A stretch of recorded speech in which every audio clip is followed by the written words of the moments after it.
Dali's arguing we interpret the visual data that we're receiving, and we can interpret it in different ways, and that there's a fundamental question about how we interpret the world around us. So Dali's idea is a bit like that game we play as kids, where you gaze at clouds and let your imagination run wild, perceiving animals, objects and faces in the random shapes. But instead of clouds, Dali would head out to the rocks near Cadaqués, armed with his sketchbook, to let an alternative reality suggest itself to him. Local fisherman Moses, who met Dali when he was a boy, is familiar with the artist's old haunts. These rocks appear in so many of his paintings, and it is amazing just being a few meters away from them, because suddenly it feels like we're floating in the middle of one of his landscapes. Exactly. Do you find when you're fishing, you pass these rocks and you see all sorts of things? Oh yeah, and it depends on the light, on the weather, and yeah, you get really inspired by these rocks. Look at the camel. I can, what, there with the, yeah, right.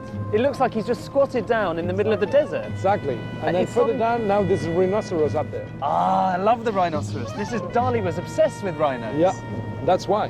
I thought the guy was a little bit nuts and that you'd just see things in the rocks which maybe other people couldn't see. Yeah, but you can. Genuinely, yeah, that looks like a rhino leaping up the rocks. Exactly. And the camel that's squatted down. Mm-hmm. I'm trying to match this up to the landscape, but I'm having... There's one very famous Dali picture that I'm told is based on a specific outcrop. The picture is the extraordinarily named The Great Masturbator, and it was inspired by a rock that, to Dali at least, suggested a great face lying nose down. Okay. They're all fantastical shapes. Yeah. I feel a bit like I'm approaching Skull Island or something. Is this it? This is the one? This is it. This is the one. Let's just get a better angle. Hang on. Ah, I'm starting to recognise it. There's his nose. Massive nose. Face down. Exactly. This is it. Just looks like a piece of bone which has been dropped here. Wow. But it looks much better from the other side. This is genuinely, this is the rock. You can see it's exactly the same shape. Yeah. And it's interesting, there's a bit of rock that goes up there which corresponds to this part of the painting, which is above.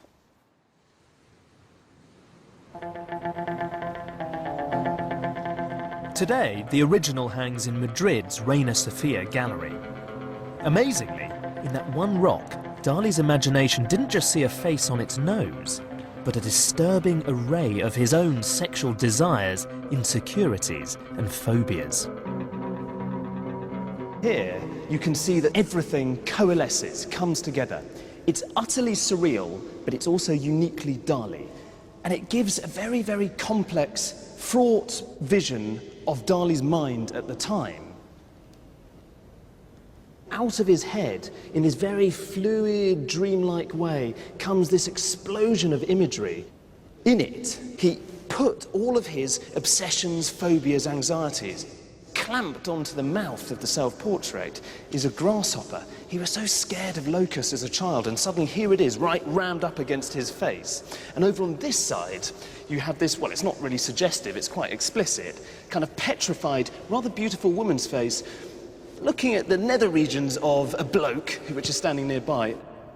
And beneath it, almost like a parody of this part, is the lion's face, but with his tongue really lewdly lolling out and standing up on end. But around it are these fangs, which are saying, maybe all is not that well in the bedroom.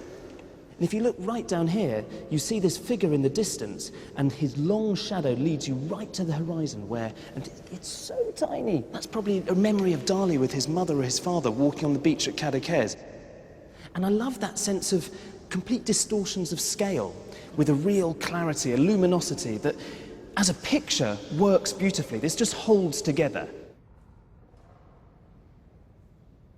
In 1929, Dali took the imagery he'd dreamt up for his paintings and reworked them into a film, The Extraordinary Un Chien Andalou, which he made with his art school friend and filmmaker, Luis Buñuel. An astonishingly weird nightmare of irrational and gruesome images, combined with absurd humour, it was a landmark moment in both the history of surrealism and cinema.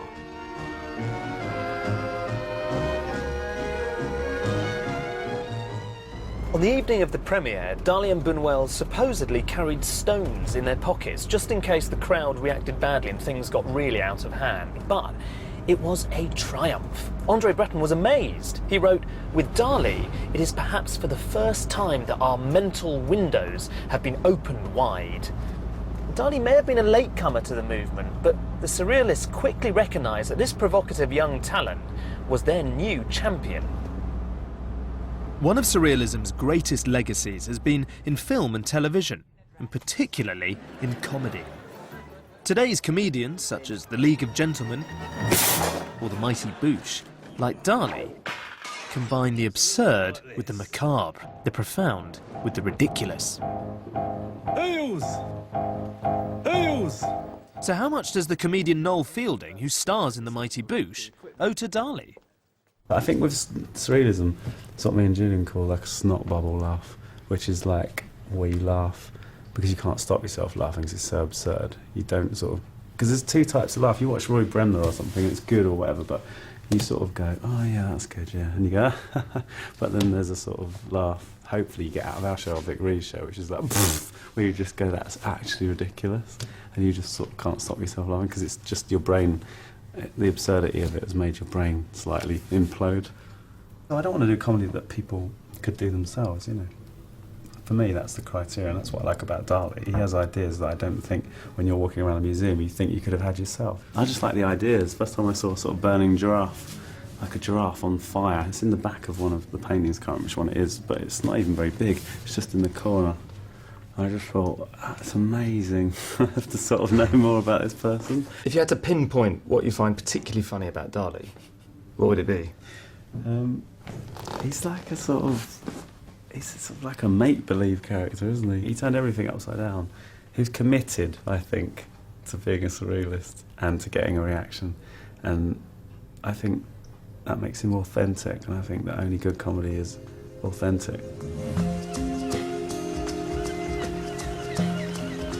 In the summer of 1929, basking in his success within the Surrealist camp, Dali returned to Cadaqués, where a major change was about to occur in his private life too. Before long, he'd meet his future wife, soulmate and lifelong muse, Gala. Soon, they'd buy a tiny fisherman's shack just over the bay here in the remote village of Port Legat, and this would be their home for the following 50 years. Over the decades, it expanded into a labyrinth of whitewashed rooms dedicated to dreams and pleasure.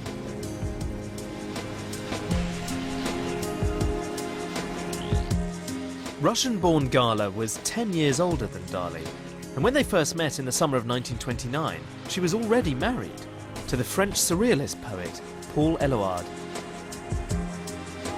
But with Dali, it was love at first sight. And over the summer they grew ever closer, so much so that she left her husband and child to be with Dali. Gala became Dali's muse and manager. Over the years, she appeared in more than 50 of his paintings. She has been described as part tiger, part martyr, part mother, part mistress, and part banker.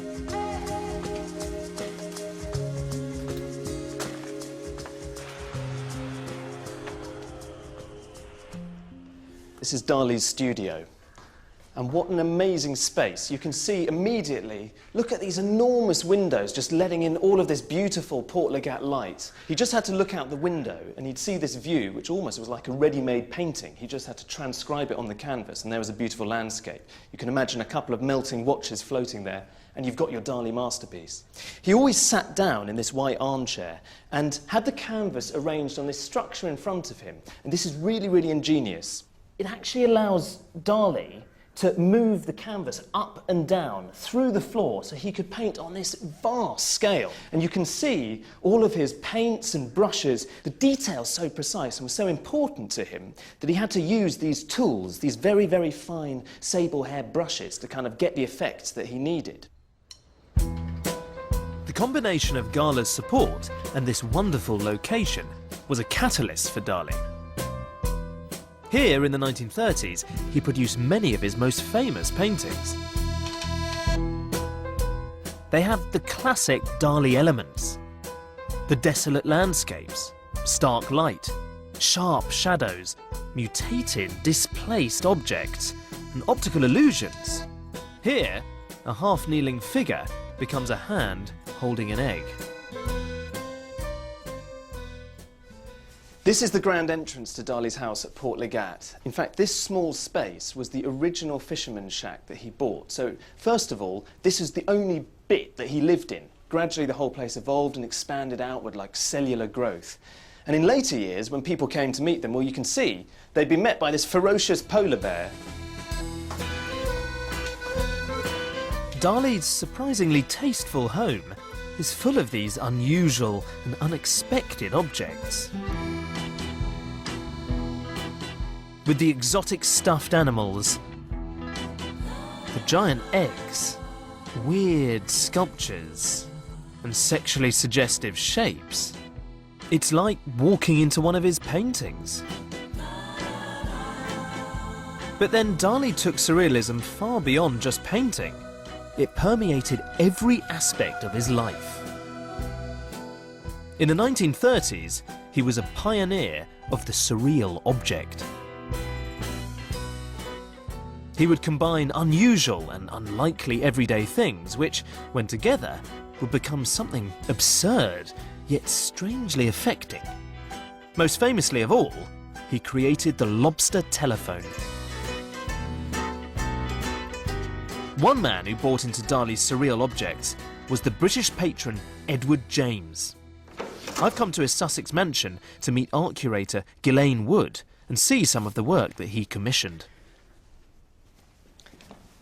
Hi, Ghislaine. Hi, Alistair. Hi. What a grand place. It is. It's amazing, isn't it? This is the vast country house of Edward James, who was a millionaire patron of Salvador Dali and lots of other surrealist artists, actually. And he was probably the most important patron of contemporary art in Britain in the 1920s and 30s. And this was his parents' house, this vast country pile, but he didn't feel very comfortable here, so he actually moved into the hunting lodge in the grounds of West Dean, Monckton House,